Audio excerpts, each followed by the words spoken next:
right, well, good afternoon, everyone. Just have a few items at the top, and then I'll get right to your questions. First, on a topic that I know all of you are following closely, the Department of Defense continues to closely monitor the situation in the Middle East. As you've heard Secretary Austin say, the U.S. remains intensely focused on de-escalating tensions in the region, while also remaining focused on securing a ceasefire as part of a hostage deal to bring all of the hostages home and to end the war in Gaza. Now, during a phone call on Sunday to Israeli Defense Minister Yoav Gallant, the Secretary reiterated the United States' commitment to take every possible step to defend Israel and noted the strengthening of U.S. military force posture and capabilities throughout the Middle East in light of escalating regional tensions. Reinforcing this commitment, Secretary Austin ordered the USS Abraham Lincoln Carrier Strike Group, equipped with F-35C fighters, to accelerate its transit to the Central Command area of responsibility, adding to the capabilities already provided by the USS Theodore Roosevelt Carrier Strike Group. Additionally, the Secretary ordered the USS Georgia guided missile submarine to the Central Command region. These U.S. military force posture adjustments are designed to improve U.S. force protection, to increase our support for the defense of Israel, and to ensure the United States is prepared to respond to a wide variety of contingencies.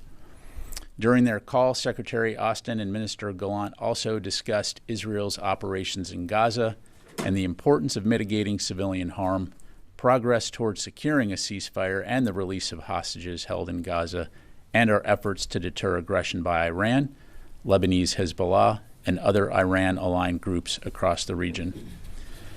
Switching gears, Secretary Austin hosted Brunei's Minister of Defense, Penin Halbi, here at the Pentagon earlier today. They discussed the defense partnership between our two nations and celebrated the finalization of key agreements to enhance logistics and security assistance.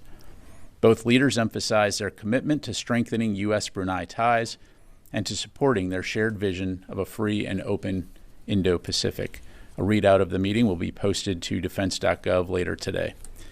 And finally, the department announced yesterday the launch of the DoD Housing Feedback System, an initiative designed to enhance transparency and accountability in DoD privatized military housing. The system opens an additional high-visibility communication channel for active duty service members and their authorized dependents living in privatized military housing to submit public feedback related to the condition of their current housing unit and to receive a response from their privatized landlord. The system is intended to augment, not replace, existing processes for submitting maintenance work order requests.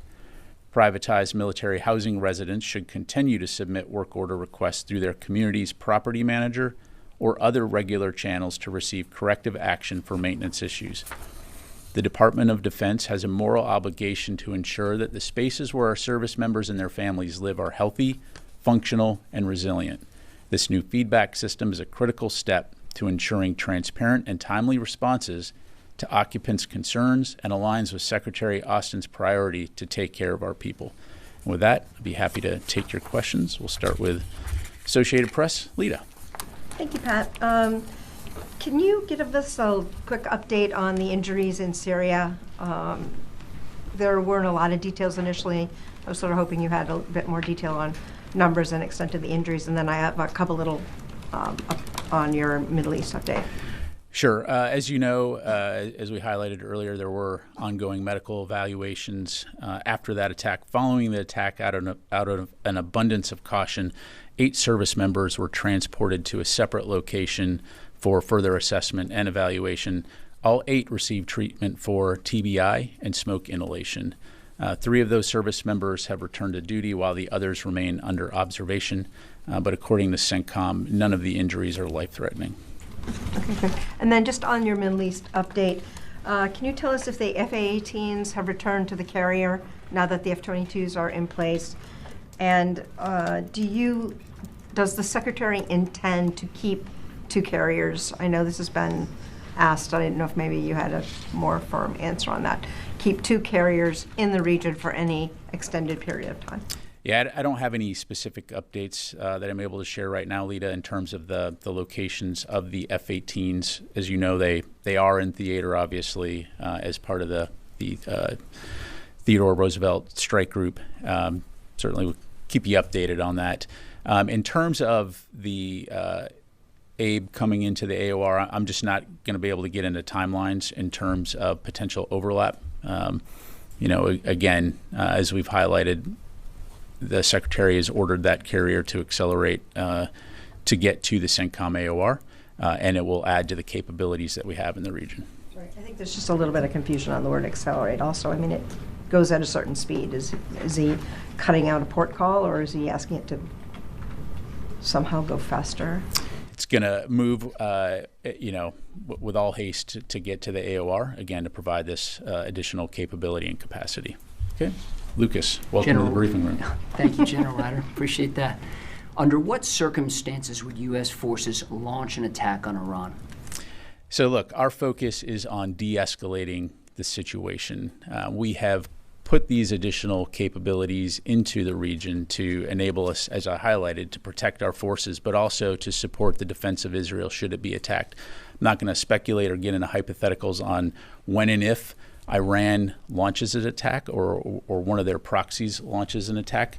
Their public comments have been very clear, so we need to take those seriously. But our focus is on de-escalating tensions, working on enabling that ceasefire and getting these hostages returned home. But isn't it important at this critical time in history that you send a very clear signal to Iran that if they launch a major attack on Israel and or its proxies, the U.S. military will attack Iran? Don't you need to send a clear signal about what Iran, if they do it, if they cross it, you will attack them? I think we are sending an extremely clear signal, which is that we are going to support the defense of Israel as evidenced by the capabilities that, one, we already retain in the region, and two, the additional capabilities that we're flowing into the CENTCOM and EUCOM AOR. Real quick, on Lincoln. The Secretary has ordered Lincoln to the Middle East twice now in over 10 days. The first time was 2 days after the Hamas leader was killed outside in Tehran. The second time was on Sunday, as you mentioned. Where was the sense of urgency for Lincoln to get to the Middle East? Lincoln was just doing an exercise with the Italian Navy on Friday. If it was so urgent for Lincoln to get to the Middle East, why did you need the second set of orders?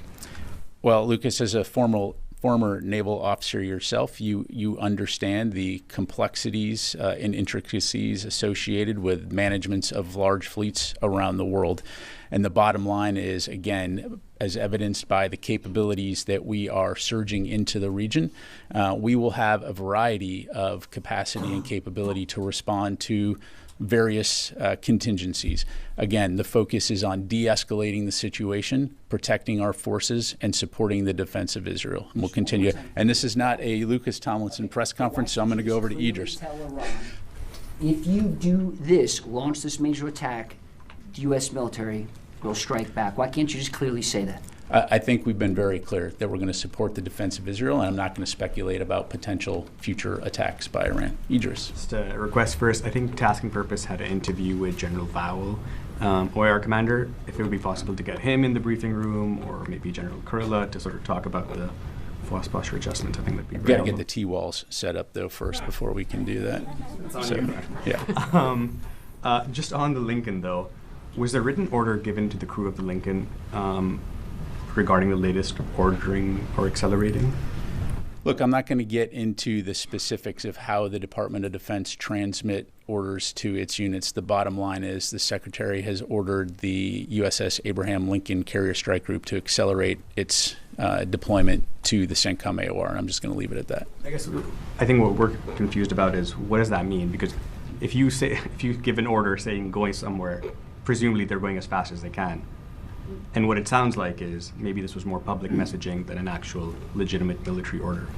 It's a legitimate military order, and it's accelerating on its mission to get to the CENTCOM AOR. And again, I'm not going to get into the in-between of when the initial order was given and what they may or may not have been doing in between then, other than to say, again, I think you need to take a step back and look at what we're attempting to do here, which is to de-escalate tensions in the region, ensure that our commanders that are in the region have the capabilities and capacity to respond to a variety of threats. Actually say it is now going to arrive in CENTCOM earlier than it was previously. Yeah, I'm not going to get into the specifics of the deployment timelines. It's like the confusion it's causing, right? It's not confusing to me. It's accelerating. So, yes, sir. Thank you, General. Would it be a fair assessment to say that Israel cannot defend itself on its own, and that's why they need the U.S. military support in the region against Iran and its proxies? Well, the U.S. and Israel have shared a long-standing security relationship, and we've been very clear, even before October 7, on the U.S. support for Israel, supporting its qualitative military edge, but also post-October 7 have been very, very clear in terms of our ironclad support for the defense of Israel. And so, as you saw on April 13, when Iran conducted its unprecedented attack, the United States, true to its word, supported the defense of Israel. Just one more. So is this a just-in-case situation, or is this military support indispensable? Because you've got the F-35s, F-22s, F-18s, 16s, 15s, the warships, the air defense systems, the troops, everything, like, the whole 9 yards. Is this just in case or indispensable? Well, again, I'd go back to what I said at the top.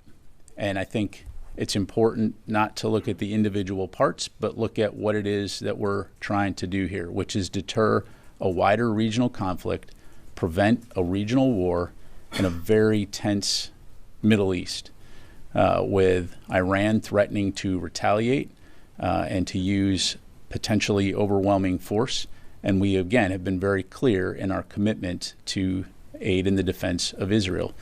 No one wants to see escalation. No one wants to see a wider regional conflict. So, hopefully we don't find ourselves in a situation of having to employ those capabilities. But if we need to in the defense of Israel, we will. And so just leave it there. Charlie.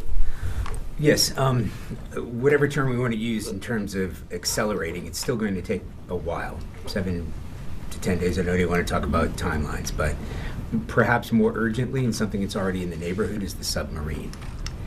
The fact that it was announced, what does it bring to this fight? It's a nuclear-powered guided missile submarine. Provides, again, additional capabilities to the commanders, the U.S. commanders in the region, in terms of not only supporting the defense of Israel, but also protecting our forces. And again, the message here is deterring potential aggression. It's not unprecedented that we will highlight the movement of submarines. But again, it's important to look at this in the context of the broader U.S. military force posture in the region, which is to help protect our forces, support the defense of Israel, and again, deter aggression and aim to de-escalate the situation. Capable of carrying as many as 175 Tomahawk cruise missiles? Look, the United States military is the most powerful in the world. We have these capabilities, and again, I'm not going to belabor the point, but the goal here is to de-escalate the situation and ensure that we can support the defense of Israel should we need to do that. Janie. Thank you, General. 2 questions. On the establishment of the strategic command, does the Pentagon support the completion of the establishment of the South Korean military strategic command?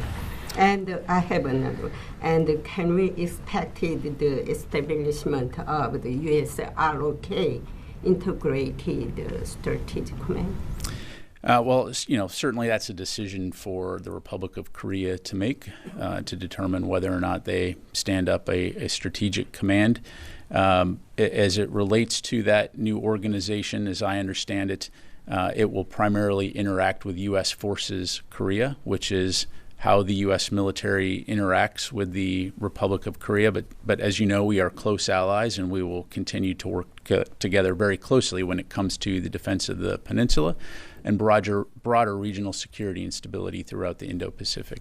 One more. North Korea attended Russia's advanced weapons exhibition, and Iran and China also are participating in this exhibition.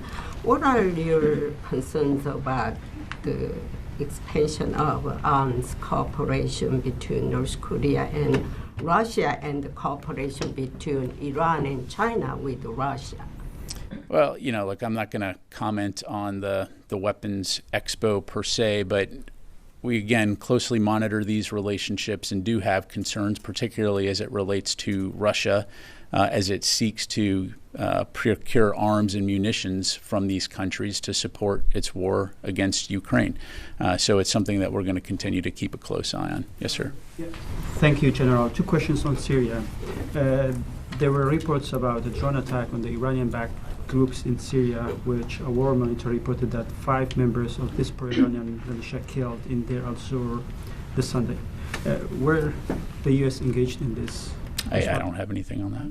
On the same issue, I'm sure you're following the conflicts between Syrian Democratic Forces and the Iranian-backed groups in Syria.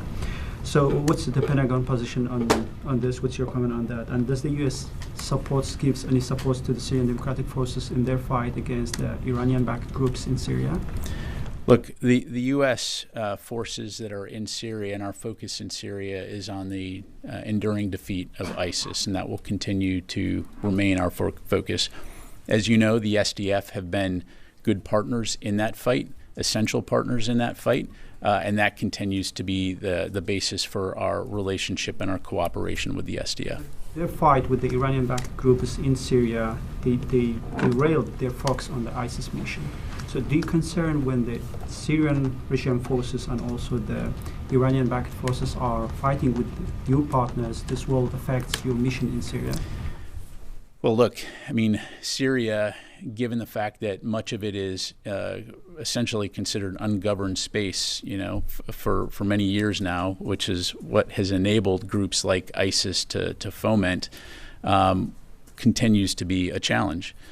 But the U.S. presence in Syria and our focus in Syria is on the enduring defeat of ISIS, and so that will continue to remain our focus. Let me go back to Joe. Thank you, General Ryder.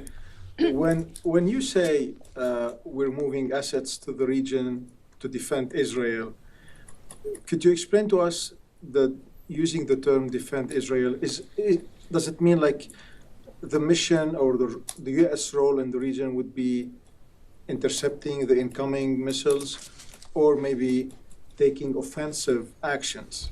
Could you emphasize on that? Yeah, look, it hasn't changed since Hamas's attack on October 7th in terms of the role that the United States has played in supporting the defense of Israel.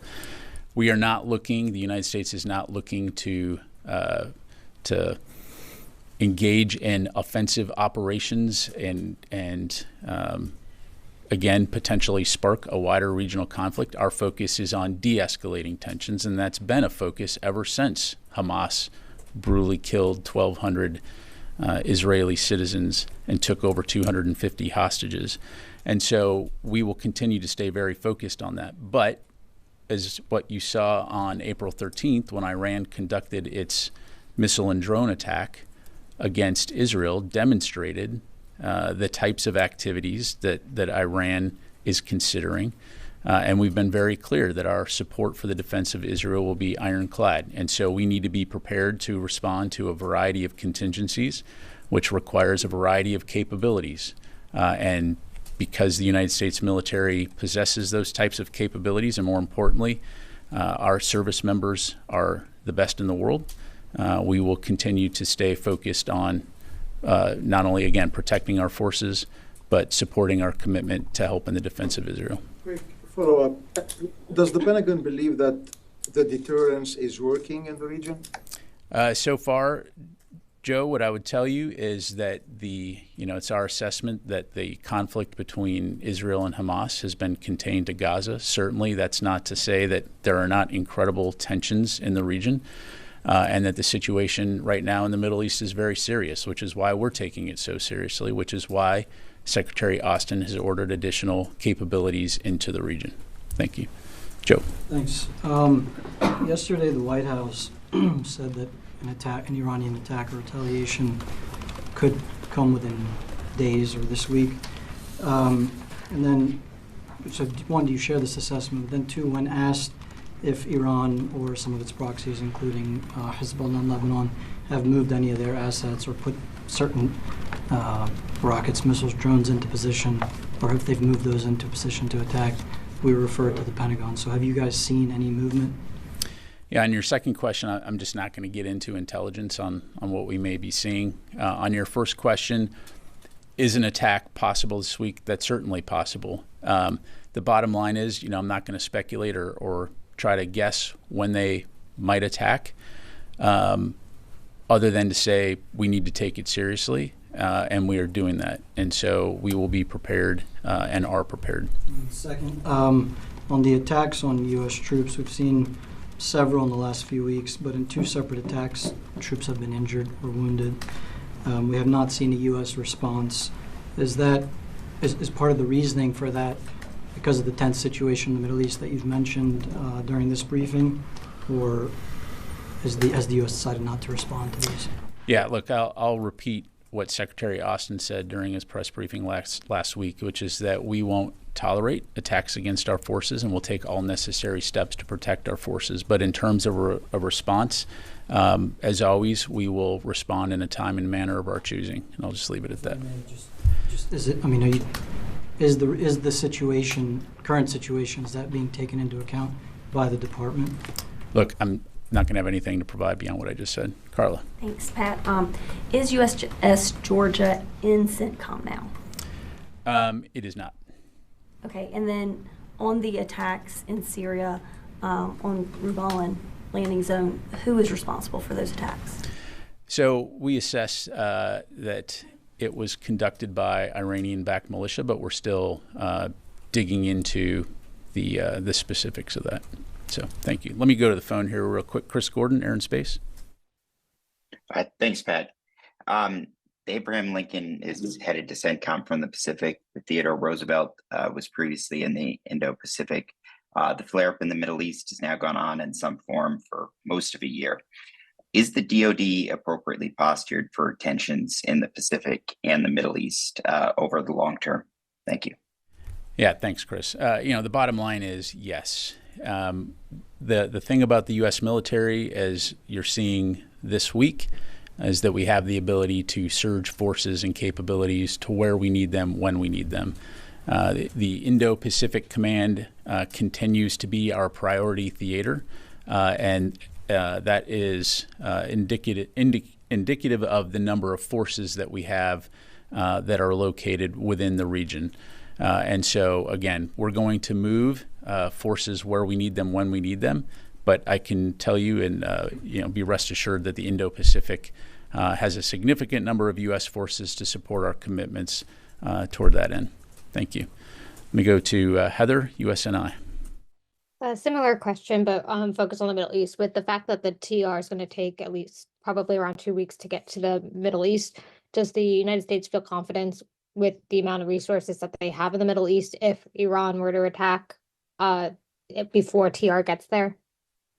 Do you mean the Abraham? Sorry. Yes, Abraham.